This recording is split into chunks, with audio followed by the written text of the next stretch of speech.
Adapun 5 waktu yang tidak diperkenankan untuk sholat itu: satu, ba'da sholati subhi hatta tatlu'a syamsu, ya. Yang pertama yaitu setelah sholat subuh sampai terbitnya matahari itu, wa ba'da sholatil asri, dan setelah sholat asar, hatta taghrubas syamsu, sehingga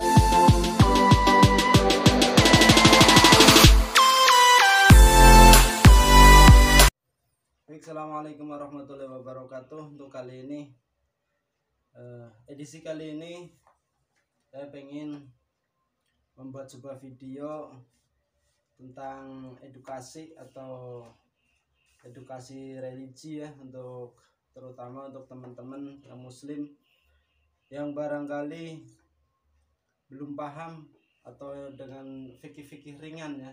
Di sini saya akan membaca mengambil referensi fikih ringannya dari kitab matan Ghayatul Takrib, ya.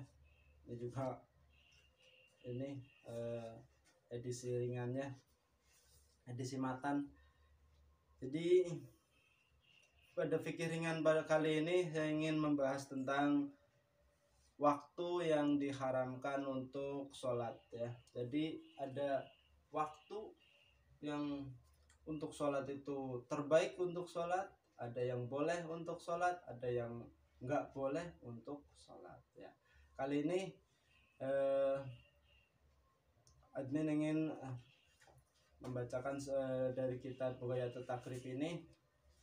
Ada sedikit penjelasan, ya. Nanti kita kasih sedikit penjelasan, mudah-mudahan bisa bermanfaat sebelumnya kepada para guru, kepada para ustadz, kepada para masyayikh. Mudah-mudahan dan saya berharap bisa atau berkenan memberikan koreksinya pada video kali ini. Oke. Baik, langsung saja. Bismillahirrahmanirrahim. Qala musanniful kitab Abu Suja Ahmad bin Husain, wa khamsatu awqatin, dan ada 5 waktu, la yusalla fiha illa salatun laha sababun, tidak diperkenankan sholat pada 5 waktu tersebut kecuali sholat itu memiliki sebab. Memiliki sebab seperti apa? Satu, contohnya sholat tahiyatul masjid. Sholat tahiyatul masjid itu kan memiliki sebab, karena ketika kita masuk ke masjid, walaupun waktu itu adalah waktu yang nggak boleh untuk sholat, tapi ketika kita masuk masjid kita boleh langsung sholat tahiyatul masjid, karena sholat tahiyatul masjid itu termasuk sholat yang memiliki sebab. Jadi nggak ada waktunya. Yang namanya sholat tahiyatul masjid kan nggak ada waktunya. Asal kita masuk ke masjid, ya kita disunahkan sholat tahiyatul masjid, jadi nggak ada waktunya. Itu contoh sholat yang memiliki sebab. Dan ada beberapa sholat lainnya, itu saya contoh aja. Langsung ke topik pembahasan. 5 waktu. Adapun 5 waktu yang tidak diperkenankan untuk sholat itu: satu, ba'da sholati subhi hatta tatlu'a syamsu, ya. Yang pertama yaitu setelah sholat subuh sampai terbitnya matahari. Jadi terkadang kita, apalagi kita kalau pas lagi mood gitu, ya, kita lagi mood, lagi senang-senangnya sholat gitu, lagi senang-senang ibadah, kita itu nggak senang ibadah itu boleh, tapi harus disertai juga dengan ilmu, ya. Kata Nabi, siapa yang menginginkan dunia, fa'alaihi bil ilmi, siapa yang menginginkan, maka tempuhlah dengan ilmu. Siapa yang menginginkan akhirat, fa'alaihi bil ilmi, ya, dengan ilmu. Faman aradahuma, siapa yang menginginkan keduanya, fa'alaihima bil ilmi, dan tempuhlah keduanya dengan ilmu. Ini makanya terkadang kita lagi hobi ibadah, kita lagi mood banget untuk ibadah, tapi kurang tahu ilmunya. Dan setelah sholat subuh itu langsung sholat ba'diyah, padahal kita nggak tahu bahwa ba'diyah subuh itu nggak ada, karena setelah sholat subuh, sholat subuh sampai terbitnya matahari itu kita nggak boleh untuk waktu, nggak boleh untuk sholat ya, kecuali sholat yang memiliki sebab daya tadi, contohnya tahiyatul masjid ya. Jadi kalau kita setelah sholat subuh udah, setelah sholat subuh kalau selesai sholat wirid doa udah ya, nggak boleh sholat ba'diyah. Oke. Yang kedua, tadi yang pertama ya ba'da sholat subuh, yang kedua wa inda tulu'iha hatta tatakamala watar tafi'a qadra rumhin. Yang kedua yaitu saat matahari terbit, matahari terbit begini, ketika matahari terbit sampai hatta tatakamala, sampai sempurna, watar tafi'a qadra rumhin, dan naik setinggi tombak. Jadi yang kedua itu ketika matahari sedang terbit sampai naik setinggi tombak. Naik setinggi tombak itu kira-kira gimana kalau ada kita pasang tombak ini, kita lihat begini lah, itu setinggi tombak kira-kira seperti itu. Jadi ketika sudah naik setinggi tombak itu baru boleh untuk sholat. Jadi ketika matahari terbit sampai naik setinggi tombak, nah, itu baru waktu nggak boleh untuk sholat. Ketika matahari sedang terbit sampai naik setinggi tombak itu nggak boleh untuk sholat ya, itu nggak boleh untuk sholat itu. Nah, waktu diharamkan untuk sholat, ini fikih ringan. Jadi kemudian yang ketiga, jadi kalau ada kan ada sholat isyraq ya, sholat isyraq itu kapan waktunya? Nah, itu sholat isyraq itu setelah matahari setinggi tombak, udah lewat setinggi tombak, nah itu baru masuk atau boleh untuk sholat isyraq, itu waktunya sholat isyraq.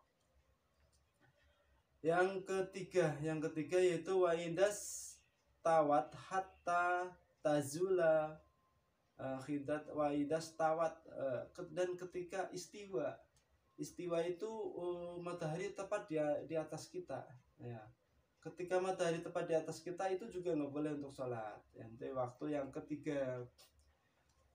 Bagaimana cara mengetahui bahwa matahari tepat di atas kita? Yaitu ketika kita berdiri, nah di bawah itu nggak ada bayangan kita itu persis di bawah kita, atau bahkan nggak ada bayangan karena matahari tepat di atas kita. Jadi kita nggak punya bayangan ya, nggak di kanan kiri kita apa di belakang kita nggak ada bayangan. Itu namanya waktu istiwa, atau istiwa matahari tepat di atas kita tuh.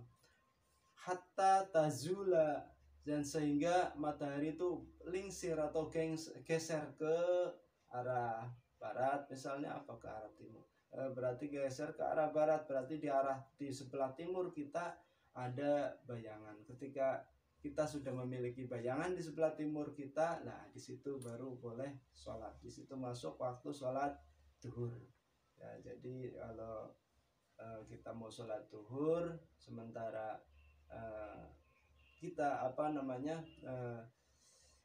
waktu istiwa atau waktu persis matahari di atas kita itu belum masuk sholat duhur, yaitu waktu yang haram atau tidak boleh untuk sholat, kecuali sholat yang memiliki sebab. Oke.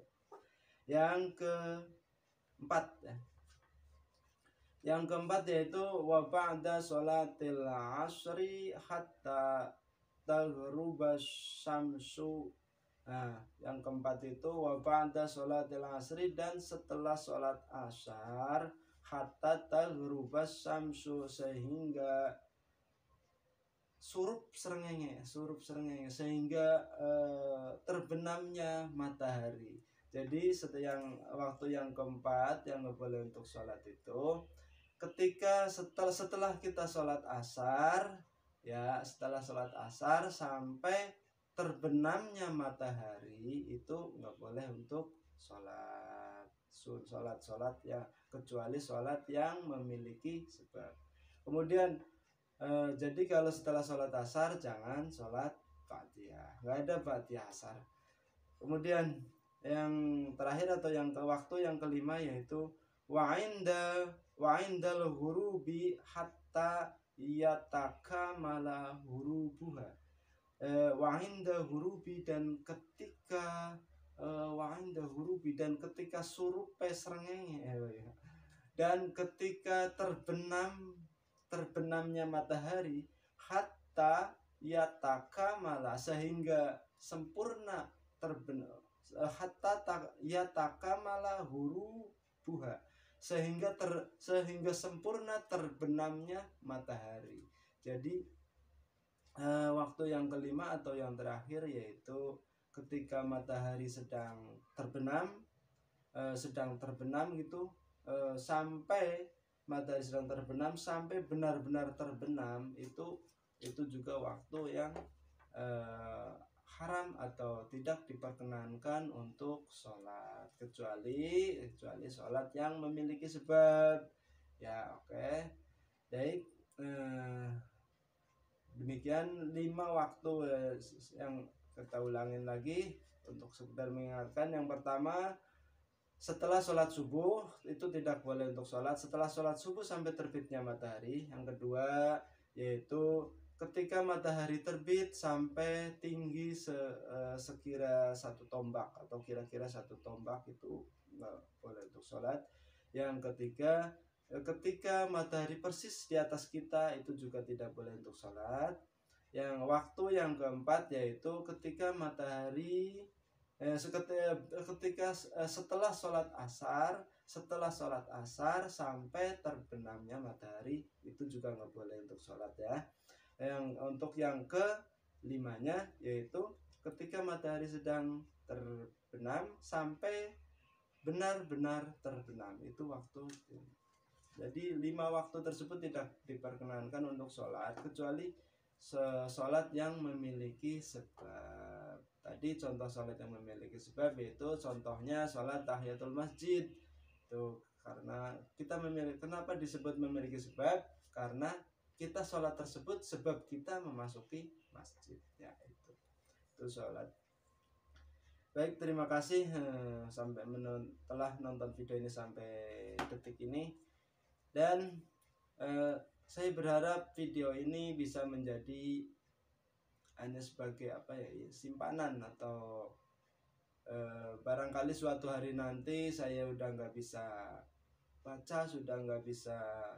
baca dan hanya bisa mendengar, mungkin suatu hari dan melihat, mungkin suatu hari nanti saya bisa melihat video ini sebagai kenangan. Dan mudah-mudahan juga video ini bermanfaat khususnya untuk diri saya pribadi dan juga untuk orang lain. Oke, terima kasih telah menonton video ini. Sekian dari saya. Assalamualaikum warahmatullahi wabarakatuh.